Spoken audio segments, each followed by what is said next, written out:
Day 13 of the Gratitude Story Project, SHADO Family. Tucked away on top of Western's campus is a residential area called the Ridge, comprised of Sigma, Highland, Alpha, Delta, Omega, or SHADO, Kappa, then Beta Gamma. Joining the generations of RAs who worked in SHADO was easily the most transformative experience of belonging I ever had at that time in my life. And it also held the strongest foundation of community I looked to in the decade following. I'll be talking about my wonderful residents in the next post. But first, this is a shout out to the RAs, especially SHADO RAs who were supervised by Chengdu. The ones who built communities that held themselves accountable, to the ridiculous amount of event planning with hall councils to make the Ridge Challenge Cup possible, to the late night duty rounds, to the scramble to finish one-on-ones, and the endless inside jokes. I'm so glad to be connected with Ashley and Natalie, my Delta predecessors, and Danielle from Sigma. Somehow we stuck together through the circuit of our mutual friends' weddings and engagements and the Red Forest spring break road trip and grad school at BGSU. There's just something about SHADO, and yes, likely Chengdu's solid hiring choices, that somehow keeps the magic alive that I always felt there. But mostly, when I think about SHADO, I tear up with gratitude when I think about my SHADO family. I could make a feature-length film professing my love for each of them, which would be no surprise to them, but I'll focus on the folks I've stayed the most in touch with over the last 10 years. See, back then, I didn't even know how much I needed a community and how it would change me. That's why it was one of the hardest transitions for me when that year ended, right before my 20th birthday. It was so scary to have something like that and then feel like it was going to be taken away.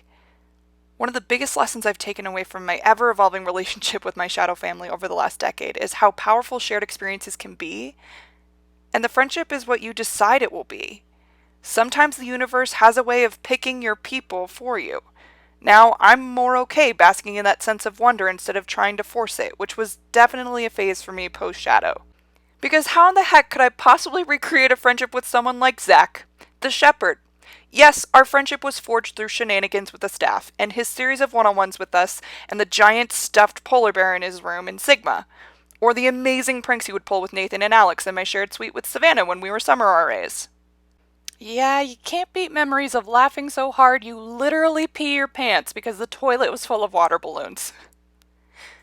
Sometimes years will pass before we connect, and still, I know that Zach will be a listening ear, willing to offer some wisdom and protection anytime. Or Tasha Schubert, the second half of the Sigma power couple. I'll treasure our talks over tea and road trips, but it was after we left SHADO and continued to spend time getting to know each other over the last 10 years that really meant the world to me.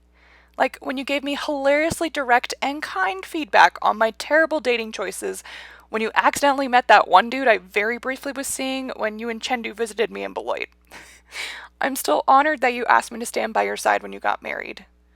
Tasha, you say things that make my jaw drop and heart open. Like, Kelsey, you have a gift for making grief into art, and I so love that about you. When most people couldn't even say, I'm sorry for your loss, when I told them about my miscarriage last year. Your courage to move across the globe, go after your dreams with graduate school, and just continue to be an amazing presence in the lives of everyone around you astounds me. Your compassion is poetry and a beautiful gift. But who could forget the core four? What started with cuddle puddles, bathtub talks, and onesie music videos turned into a goodbye/graduation road trip. The stories shared on that trip completely altered the way I look at SHADO, and took it off the unnecessary pedestal I'd created for it. It allowed space for important branches, new directions for our SHADO family to look a little different moving into our 20s, to be something we all needed it to be. At the time, it scared the shit out of me, knowing that Laura was moving to New Guinea and eventually Savvy to Hawaii, me to Wisconsin, but in our time apart, we grew up so much and still leaned on each other through terrible job placements or breakups or all the growing pains that come with your early 20s. Savannah, my soul sister, you were the one to give me the nickname Soul Sister. You're someone who just gets it. My absolute favorite roommate and writer forever. The one who introduced me to Andrea Gibson.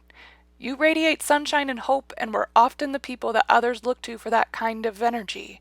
Yet I envy your incredible ability to think of whimsical adventures on the spot.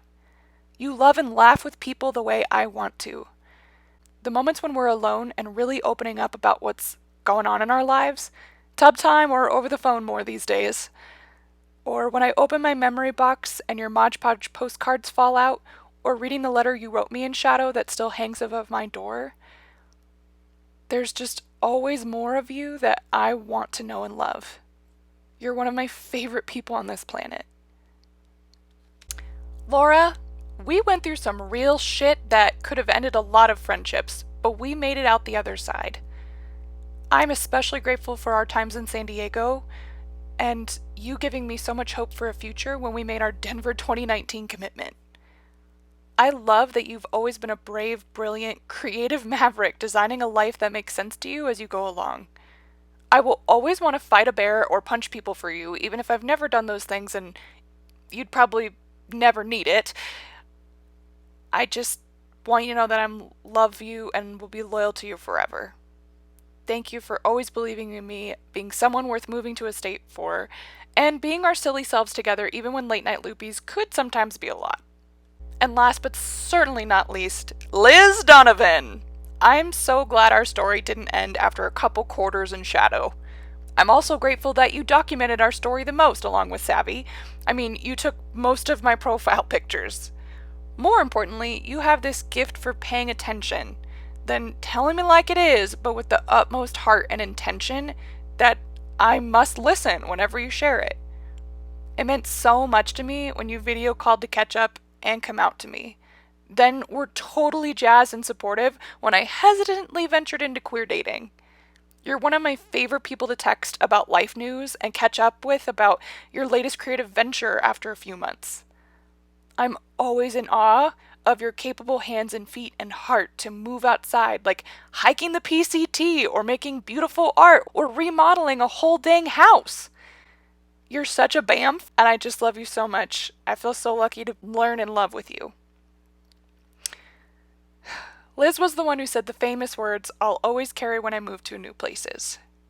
You can't make old friends, Kels. Wow, am I grateful that I have a crew of best friends like these. They're pretty irreplaceable, and I don't ever have to apologize for being myself around you all. Cheers to another decade of shadow love and growing up together.